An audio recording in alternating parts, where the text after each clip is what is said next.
Assalamualaikum warahmatullahi wabarakatuh.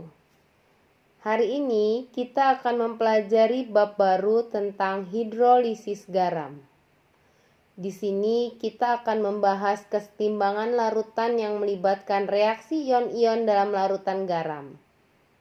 Garam adalah senyawa yang dihasilkan dari reaksi penetralan antara asam dan basa. Suatu garam jika dilarutkan dalam air akan terurai menjadi ion-ionnya. Apabila ion-ion tersebut bereaksi dengan air, maka akan terjadi reaksi hidrolisis.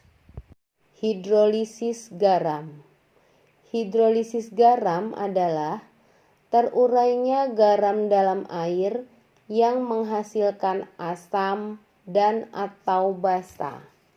Dapat terjadi jika komponen penyusunnya asam lemah, basa lemah, atau asam lemah dan basa lemah. Asam dan basa. Yang pertama ada asam kuat, contohnya HCl, HNO3, H2SO4, HBr, Hi, dan HClO4. Yang kedua, ada asam lemah, contohnya CH3COOH, HCOOH, HF, HCN, dan HNO3. Nanti ditandai dengan adanya Ka, yaitu tetapan ionisasi asam. Yang ketiga, basa kuat, contohnya NaOH, KOH, CaOH 2 kali, dan BaOH 2 kali. Yang keempat, basa lemah, contohnya NH3, CH3NH2, C5H5N, dan NH4OH. Dan nanti ditandai dengan adanya Kb, yaitu tetapan ionisasi basa. Jenis-jenis hidrolisis. Hidrolisis yang pertama itu adalah hidrolisis parsial atau sebagian. Kation atau anionnya saja yang terhidrolisis. Kation terhidrolisis bersifat asam, berarti berasal dari asam kuat, contohnya NH4Cl. Atau anionnya saja yang terhidrolisis, maka akan bersifat basa yang berasal dari basa kuat, contohnya CH3COONA. Yang kedua, hidrolisis total. Kation maupun anionnya akan terhidrolisis. Contohnya CH3COONH4 dan Al2S3. Jenis-jenis garam. Yang pertama, garam dari asam kuat dan basa kuat.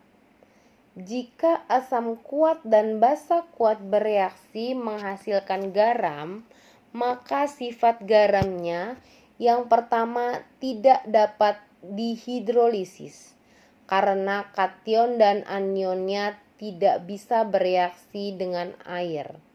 Maka pH-nya netral atau sama dengan 7. Contohnya garam K2SO4, KCl, dan NaCl. Yang kedua, garam dari asam kuat dan basa lemah. Jika asam kuat dan basa lemah bereaksi menghasilkan garam, maka nanti sifatnya yang pertama dapat dihidrolisis namun sebagian, karena kationnya bisa bereaksi dengan air. Yang kedua, bersifat asam. Karena asam kuat dan basa lemah yang menang yang kuat, maka dia bersifat asam. Kalau asam pH-nya kurang dari 7. Contohnya NH4Cl dan NH4 2 kali SO4. Penentuan pH garam yang berasal dari asam kuat dan basa lemah, karena yang menang yang kuat, maka dia bersifat asam. Maka rumusnya menjadi H+ sama dengan akar Kw per Kb dikali molaritas garam. Kh sama dengan Kw per Kb, di mana Kb adalah tetapan ionisasi basa lemah, Kw adalah tetapan kesetimbangan harganya 1 kali 10 pangkat min 14, M adalah molaritas garam, Kh adalah tetapan hidrolisis. Contoh soal, hitunglah pH dari larutan NH4Cl 0,1 molar dengan KH 10 pangkat min 9. Karena ini sudah garam, jadi tidak perlu direaksikan lagi, maka langsung dimasukkan ke rumus. H plus sama dengan akar KH kali M, molaritas garam. KH-nya 10 pangkat min 9, molaritas garamnya 10 pangkat min 1, maka akar dari 10 pangkat min 10 sama dengan 10 pangkat min 5. Kalau H plus langsung pH. pH sama dengan min log H plus, berarti min log 10 pangkat min 5 sama dengan 5. Jadi pH garam NH4Cl 0,1 molar sama dengan 5. Jenis garam yang ketiga yaitu garam yang berasal dari basa kuat dan asam lemah. Jika basa kuat dan asam lemah bereaksi menghasilkan garam, maka yang menang adalah yang kuat. Maka sifat garamnya dapat dihidrolisis namun sebagian, karena anionnya bisa bereaksi dengan air. Sifatnya apa? Sifatnya basa. Karena basa kuat dengan asam lemah yang menang adalah yang kuat, maka dia bersifat basa.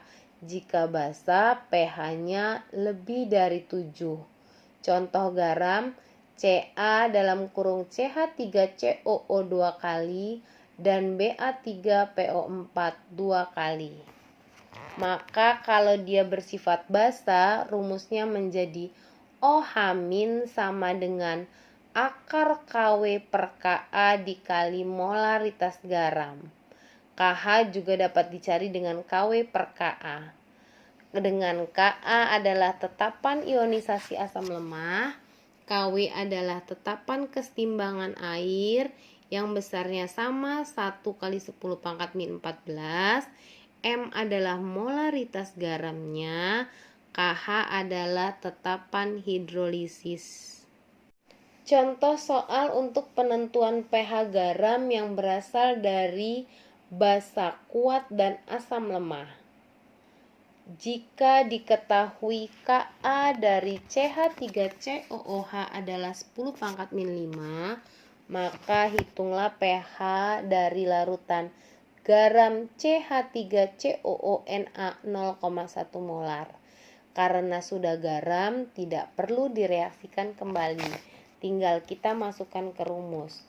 OH- sama dengan akar Kw per Ka dikali M molaritas garam. OH- sama dengan 10 pangkat min 14 per 10 pangkat min 5 dikali molaritas garamnya 10 pangkat min 1. Maka OH- sama dengan akar dari 10 pangkat min 10 sama dengan 10 pangkat min 5. POH dicari dengan min log OH-, min log 10 pangkat min 5 sama dengan 5. pH plus POH diketahui sama dengan 14, maka kalau mau cari pH sama dengan 14 dikurang 5 sama dengan 9. Jadi pH dari CH3COONH adalah 9. Jenis garam yang keempat itu adalah garam dari asam lemah dan basa lemah. Dua-duanya lemah.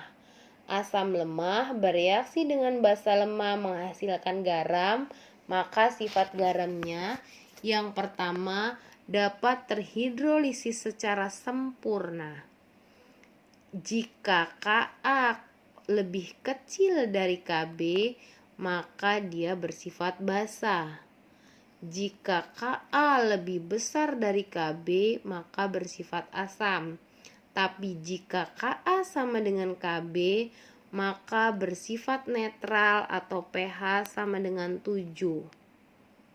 Contoh garamnya ada NH4CH3COO dan NH4F.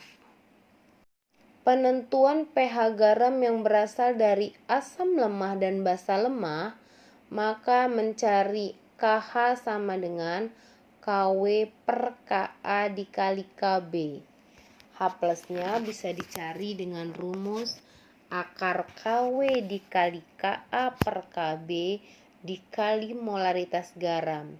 Dengan Ka adalah tetapan ionisasi asam lemah, Kb adalah tetapan ionisasi basa lemah, Kw adalah tetapan kesetimbangan air yang besarnya 1 kali 10 pangkat min 14, dan Kh adalah tetapan hidrolisis. Contoh soalnya, hitunglah pH larutan CH3COONH4 0,1 molar jika diketahui Ka-nya 10 pangkat min 10 dan Kb-nya 10 pangkat min 5. Kita masukkan ke rumus.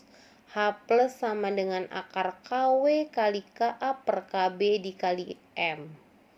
H plus sama dengan akar 10 pangkat min 14 dikali 10 pangkat min 10 dibagi 10 pangkat min 5 dikali 10 pangkat min 1.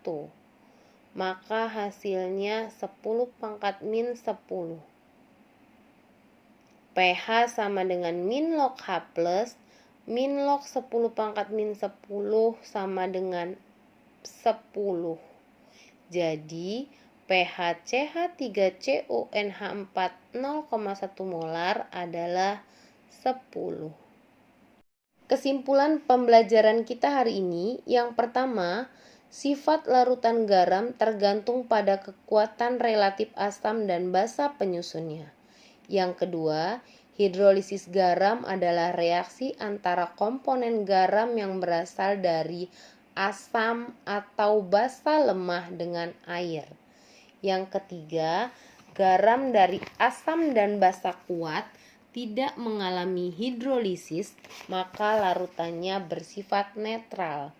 Yang keempat, garam dari asam lemah dan basa kuat mengalami hidrolisis anion, maka larutan bersifat basa. Yang kelima, garam dari asam kuat dan basa lemah mengalami hidrolisis kation, larutannya bersifat asam. Dan yang keenam, garam dari asam dan basa lemah mengalami hidrolisis total, maka sifat larutannya bergantung pada harga Ka dan Kb penyusunnya. Berdasarkan materi yang telah disampaikan hari ini, kita dapat mengetahui reaksi kesetimbangan ion dalam larutan garam dan beberapa manfaat garam. Reaksi penguraian dalam air terjadi pada beberapa senyawa ionik seperti asam, basa, dan garam. Pada pelarutan garam dapat dihasilkan sifat yang berbeda-beda, yaitu sifat asam, basa, atau netral, tergantung zat pembentuknya. Perbedaan inilah yang menjadi tolak ukur dalam menganalisis peranan penting garam yang terhidrolisis dalam kehidupan makhluk hidup. Diharapkan dengan mempelajari pelarutan garam dalam air, kita dapat meningkatkan pengetahuan mengenai manfaat lain dari hidrolisis garam. Wassalamualaikum warahmatullahi wabarakatuh.